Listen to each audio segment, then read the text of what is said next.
This is the truth about how mixtapes started and crippled hip hop. I won't say killed it. I'll say crippled hip hop. Because what people didn't realize is that back in the beginning, when mixtapes first came around, there was no such thing as a mixtape. It was called party tapes. And when the party tapes was played, people wanted to hear that. There were no rap records. Party tapes were first. So mixtapes started really the rap hip hop movement, to go to household to household for people who didn't go to the party, for people who wasn't at the event or couldn't attend. The DJ or somebody there would record the set and they would sell it on the streets. They'll make like $100 here on the block. They go to this joint, make another $100-some, go there. They was making about $500 like a day doing mixtapes. I mean, mixtapes were selling like albums back then. The Cold Crush Brothers and all of them, they would have made millions of dollars just selling this stuff. DJs was making out like bandits. If you was a hungry DJ like Kool Herc and all these guys, they was making money on the streets. People would come into the shows, seeing them do their DJ sets, and he was one of the first that I remember, and Grandmaster Flash and all of those guys. They were the first ones to really put the mixtape or the party tapes together, and everybody had to have that tape. Then you seen everybody else start to emulate it and put on live performance shows. You know, whoever was rapping that night and they was DJing, they would record the show, and then somebody would have it on cassette or whatever, and it started a trend. And everybody had to have a mixtape. And what happened was people had their tapes, like record companies, and started to listen to these tapes and was like, man, this guy's got stage presence. And this guy never attended the show. He never seen this rapper before. He don't even know what he looks like. But he's hearing the way he's controlling the crowd. So mixtapes went a long way with growing popularity through the people and getting a mass audience when you didn't even have to travel. The DJs did most of your work for you. If you was the rapper, that's why the rappers always had like one song where they praised the DJ. That used to always be the case. You know, no matter what, the DJs were the ones that had the money and the rappers wasn't. That's how it used to be. The DJ had all the money because he was doing shows every night. And he basically paid for your album. It'd be DJ, this guy, and the rapper. He picked you up because you could rap. He gonna do shows and make money off these mixtapes.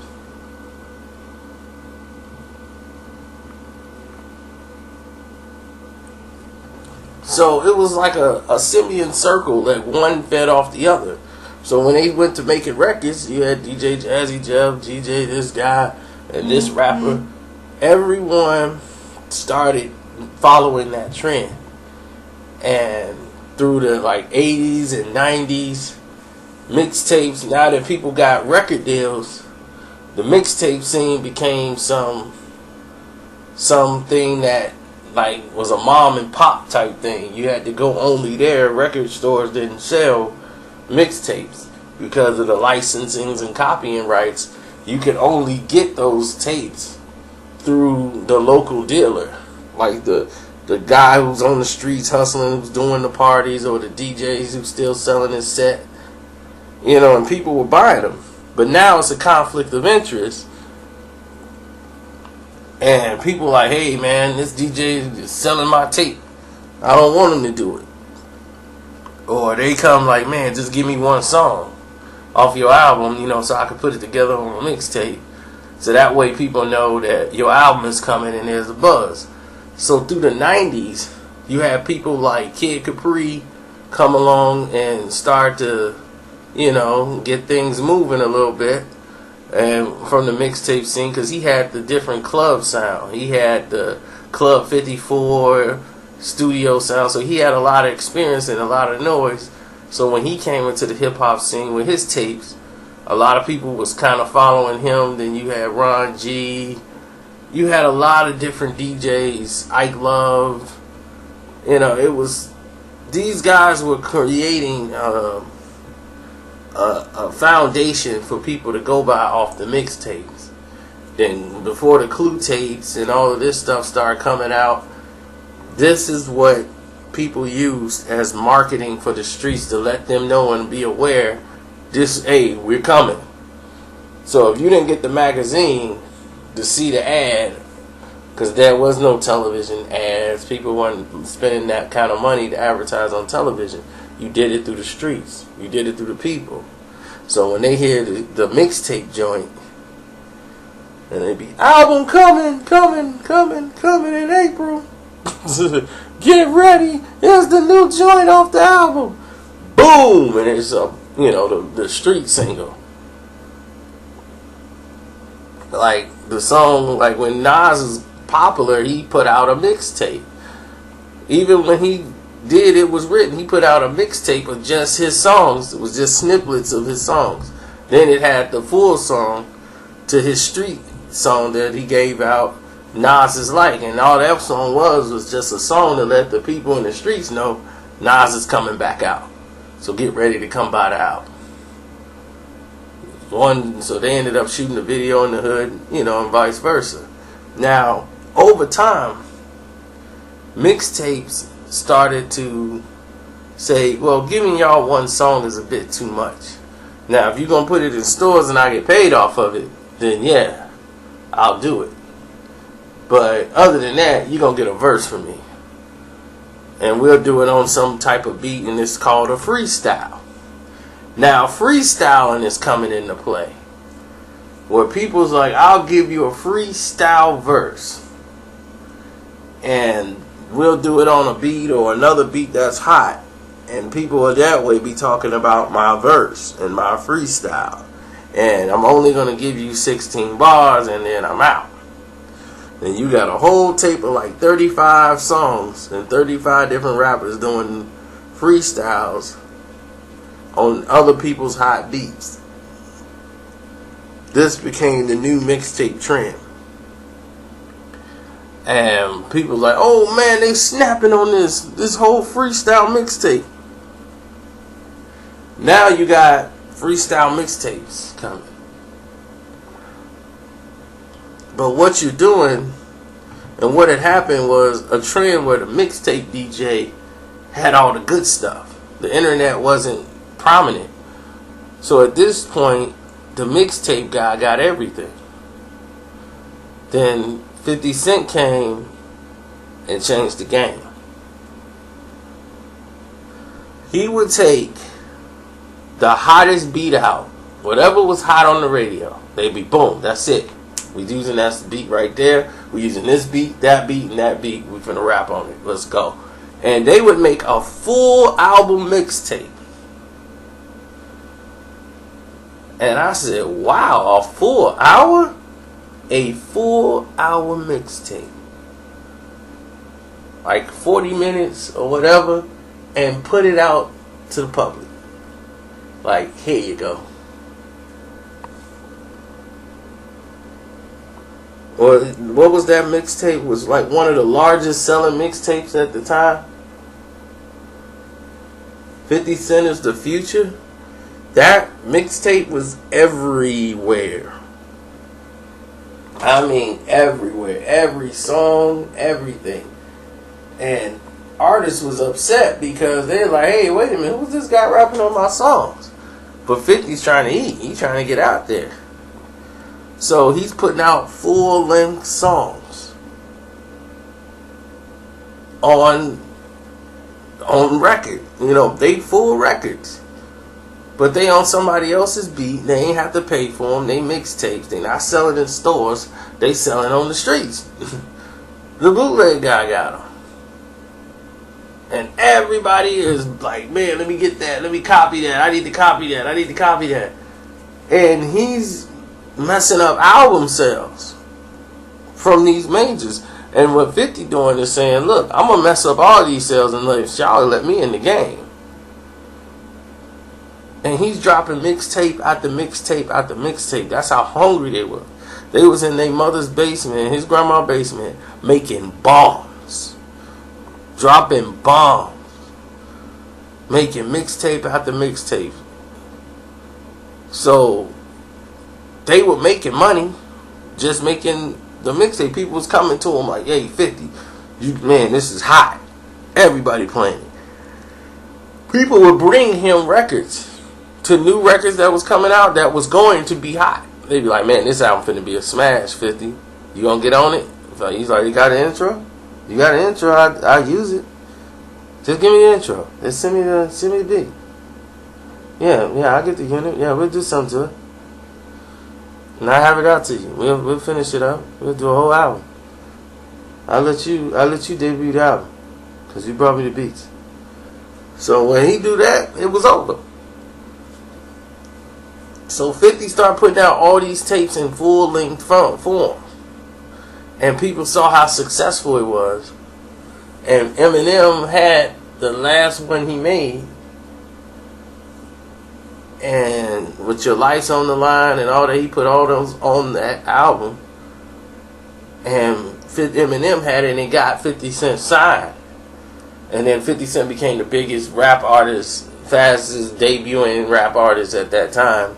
Because the people in the streets believed in him. He was the underdog who came up from the mixtape scene. You know, that's how they looked at him.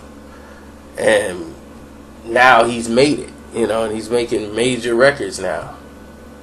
And he was still killing the mixtape circuit. They was still kicking something back to the mixtapes. So every other rapper said, you see what he did? Let's emulate that. And then mixtapes got saturated. You got everybody doing full-length songs now. And they're doing it to other people's beats that's hot. And you got everybody dropping songs. And the mixtape game started growing. And things started getting out of control. In 2004, 2005, 2006, the mixtapes had become basically better than albums. Because you got like all your favorite artists on one CD. You're like, well, man, everybody's on one CD. Full-length songs. Like, this is it. Like, I mean, there's nothing really else to do. You can't really go nowhere else from here. And the mixtape guy, everybody would know who he was. They knew where to go find him. And people were conditioned to go to the mixtape man and cop the CD or cop the disc. So the mixtape man ain't gonna just sell you one thing. He gonna be like, oh yeah, hold up, man. Hold on, Playboy, I got this too. Yeah, you ain't heard that? Yeah, man, I got the whole album already. See, the mixtape man figured out, why do I gotta just sell mixtapes? I got your whole album, bootleg. I might as well sell your album too, bootleg. Who's to stop me? See, the bootleg man just figured it out the whole game. You know, now he got mixtapes to draw you in. Now you can get the whole album too if you like it. And people are buying the albums. It's hurting album sales worldwide. And this was happening before 50. But 50 was the prime example of how when he changed the game, it just got spiraled worse out of control. Because now people are really conditioned to go to the mixtape guy to see what was going to be the next song. Because he started getting Eminem on mixtapes more. You know, after Eminem blew up, people were trying to go and get Eminem's mixtapes. And M started getting on mixtapes with 50 and G Unit, and the Ja Rule 50 Cent beef fueled everybody to go to mixtapes. Because most of that stuff is via mixtape. You know, most of the best 50 Cent disses on Ja Rule was on the mixtapes. Not what he put on the album. And Eminem's war with anybody he's ever been with has been on mixtape.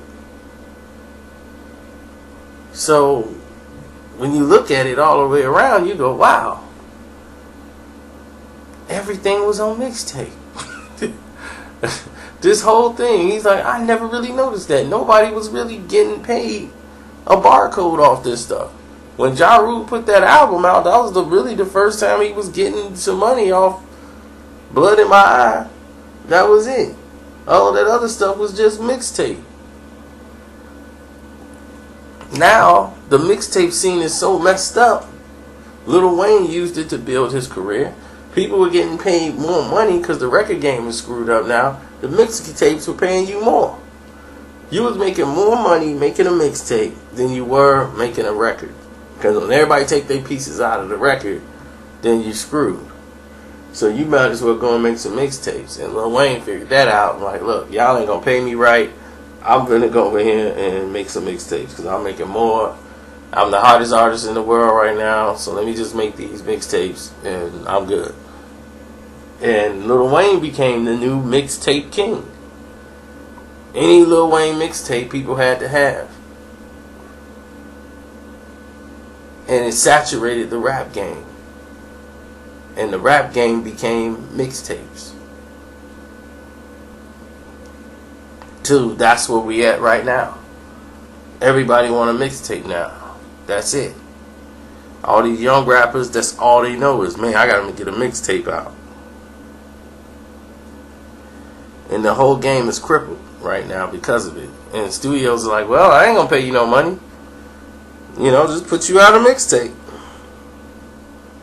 Now, you got some companies that they get the licensing, and if it's all new songs, it's really an album. So they just put they call it a mixtape and put their logo on it. It's crazy, man. I mean, everything is gone haywire. The rap business is so upside down. The people I knew in the rap game, the managers, the little CEOs for the little subsidiary companies that they had, they all doing something else. Like I said, yeah, everybody like, man, I don't do this no more. I'm like, dude, you were the A&R. Man, I ain't no A&R no more. That company don't even exist. I went to work for Universal for a minute, then I left, and now I'm into video programming. I'm like, huh? They doing different jobs because the money dried up. The game wasn't the same no more. Universal bought out all these little small companies because they was a big giant. Everybody got their checks, and everybody like said, see ya. And now the record labels are mostly indie, or you got to have a streaming service. And the way the internet is now, it's going to be very hard to, it would never be like the way it was. You can't go back to 86, 90 and all that stuff. The internet has changed all of it now. People want it now, they want it tomorrow, they can need it 10 seconds ago. So they don't have time to appreciate any music. You know, it's back then you can go right to the lyrics. You go bam, you hear the lyrics, you got time to process it. Before you even get to hear the song, somebody else that already processed it 10 seconds after it just got released. I'm like, you couldn't have heard the song already. Why are you already making a conclusion on the record? You haven't even heard it. So, you know, that's just where it is right now. It's your boy Carcito, man. I'm out of here. And subscribe if you haven't subscribed. I got a lot of good stuff coming up. Stay tuned.